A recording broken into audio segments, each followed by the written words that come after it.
سلام رفقا، حالتون چطوره؟ خوش اومدید به این ویدیو. رضا هستم از استانبول ترکیه. بریم سراغ ویدیو. خب دوستان، همونطوری که هممون میدونیم پیروز این اتفاق افتاد. یه حادثه‌ای برای هلیکوپتر رئیس جمهور افتاد و این هلیکوپتر سقوط کرد. خب چرا من دارم اول از همه این ویدیو رو میسازم؟ چون یه سری حواشی داشت، چون پهپاد ترکیه‌ای هم اومد توی عملیات نجات شرکت کرد و منم یه خورده گفتم اطلاعات دارم در مورد این پهپاد و این مسئله. یه سری هم حواشی به وجود اومد در مورد اینکه کی هلیکوپتر سقوط کرده رو پیدا کرده. من گفتم این ویدیو بسازم. اول اینکه چیزایی که میدونم، اون اخبارایی که دیگه الان هر سایتی ما سرچ بزنیم این اخبار وجود داره، اول اونا رو یه بررسی کنیم، بعد یه جمع‌بندی کنیم که ببینیم واقعا آخر سرم کی پیدا کرده. من خودم میخوام به این مسئله برسیم که واقعا کی هلیکوپتر رو پیدا کرده، با اینکه ما خودمون ایران یکی از تولید کننده های بزرگ پهپاده. اصلا چی شد که اصلا ایران درخواست کمک کرد از ترکیه؟ بریم سراغ ویدیو. حتما تا آخر ویدیو باشید چون کامل بحث رو متوجه بشید. اول از همه خب چه اتفاقی افتاد؟ خب هلیکوپتر سقوط کرد، آب و هوا خیلی بد بود، شرایط جوی بسیار نامناسب بود و پهپادهای معمولی نمیتونستن برای دیدبانی و بررسی مسئله پرواز کنن. واقعا خودمون تو فیلم‌ها دیدیم دیگه، خیلی شرایط جوی بد بود. از اون برم خب کشورهای منطقه هر کدوم اعلام کردن اگه کمکی از دست ما بر بیاد ما میتونیم کمک کنیم. یکی از اون کشورها هم ترکیه بود. خب ترکیه اعلام کرد به ایران که هر گونه کمکی از دست من بر بیاد من انجام میدم. بعد چند ساعت، تقریبا فکر کنم 3 یا 4 ساعت که عملیات جستجو نجات شروع شده بود، ایران به ترکیه درخواست کمک داد بابت فرستادن پهپاد که ما بتونیم محل رو شناسایی کنیم. خب اون لحظه من اینجوری که متوجه شدم، خبرگزاری ترک یعنی اینجوری میگن، همون لحظه انگار ترکیه یه پهپاد عملیاتی رو هوا داشته، ولی چون اون پهپاد مسلح بوده ایران قبول نکرده که اون پهپاد بیاد داخل کشور. برای همین درخواست میده که نه، یه پهپاد دیگه بیاد و پهپاد ایکینجی درست اگه تلفظ کنم، ایکینجی رو از نزدیک تقریبا وان، شهر وان به پرواز در میاد که بیاد برای بررسی منطقه.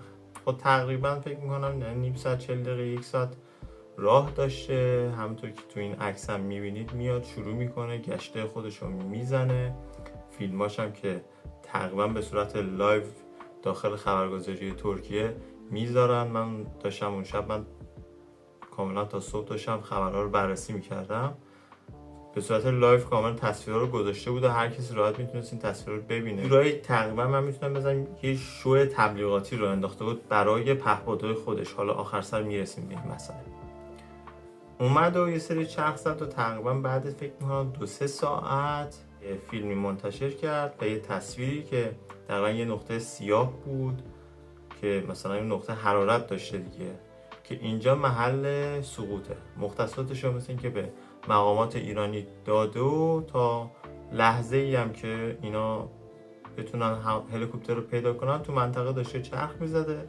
به محض اینکه هلیکوپتر پیدا شده دوباره برگشته به سمت ترکیه. آخر سرم که همونطور که توی نقشه میبینید یه آرم پرچم ترکیه رو هک کرده و تموم دیگه نشسته.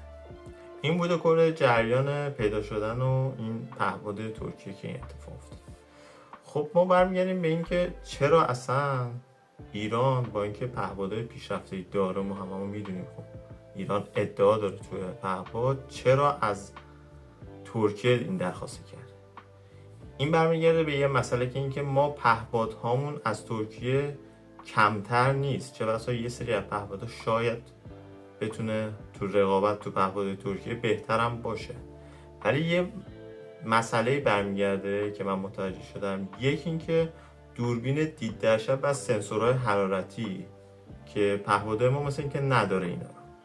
حالا من عکسش هم اینجا میذارم شما ببینید. پهپاد ترکیه هم این سنسور رو خودشون نساختن، تقریبا میشه گفت این سنسور رو از کانادا، اینطوری که من متوجه شدم، خریداری کردن روی این گذاشتن.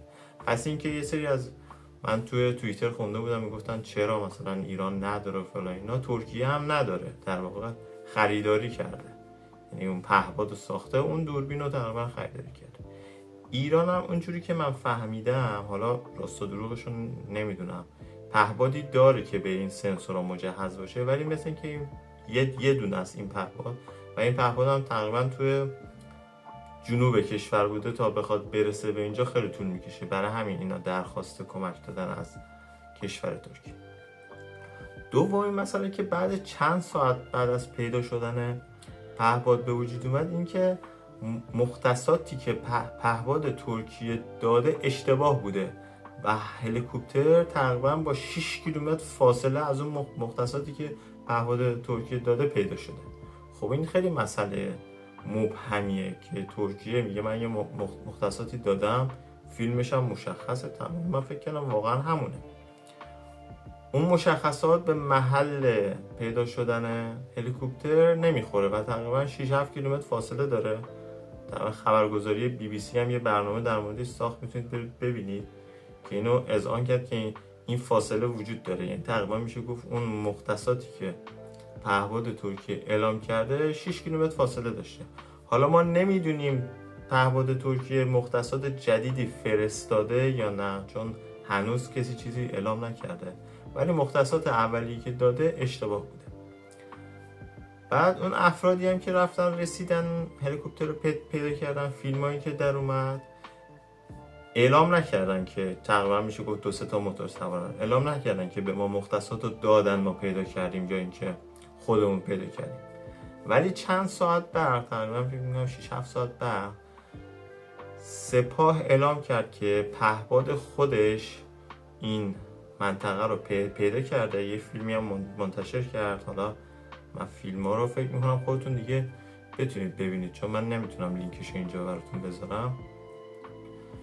یه فیلمی منتشر کرد که این عملیاتی که انجام داده چجوری بوده، نفر اولی که رسیده کی بوده، حتی اون شخص هم نشون داد، مصاحبه کرد با ما. هلیکوپتر رو خودمون پیدا کردیم و مختصاتی که پهپاد ترکیه داده اشتباهه، که وزارت دفاع کشورم نسبت به این مسئله یه بیانیه داد. کلا دیروز فکر کنم یا امروز بود، امروز صبح بود، بیانیه‌اش من دیدم که کلا مختصاتی که پهپاد ترکیه داده اشتباهه، ما خودمون پیدا کردیم. از اون طرف تقریبا شب همون حادثه که هلیکوپتر پیدا شد، یکی از سردارای فکر میکنم سپاه آشورا بود، فرمانده سپاه آشورا اسمشو دقیقا یادم نیست، اعلام کرد، من توی تلگرام خوندم خبرشو، اعلام کرد که مختصات پهپاد ترکیه باعث شد که ما اونو پیدا کنیم. حالا اینجا چند وجه داره، نمیشه گفت نه پهپاد ترکیه حرفش درسته نه وزارت دفاع ایران، چون ما این پشت پرده داستان نمیدونیم. در واقع هنوزم کشور ترکیه نسبت به اینکه مختصاتی که داره اشتباه بوده هیچ عکس العملی نشون نداده، نه رد کرده نه تایید کرده. چیزی که من حالا به عنوان یه آدم معمولی شد، نه من تحلیلگرم نه کارشناسم نه اصلا صلاحیت این دارم که نظر بدم در این مورد و نظرم موثق باشه، به عنوان یه آدم عادی چیزی که دیدم اینجوری نشون میده که اون تصویرم که آدم میبینه و این که بی بی سی فارسی هم تایید کرده که مختصاتی که پهپاد ترکیه داده اشتباهه، مسلما من میتونم بگم که پهپاد ترکیه اشتباه کرده. حالا این اشتباهش رو جبران کرده یا نه معلوم نیست. این از این قضیه، اینو بذاریم کنار. حالا مهم نیست، مهم این بوده که پیدا بشه. شاید هم پهپاد ترکیه یه منطقه رو مشخص کرده و نیروهای ایرانی رفتن اون منطقه رو گشتن و تو اون منطقه تونستن هلیکوپتر رو پیدا کنن.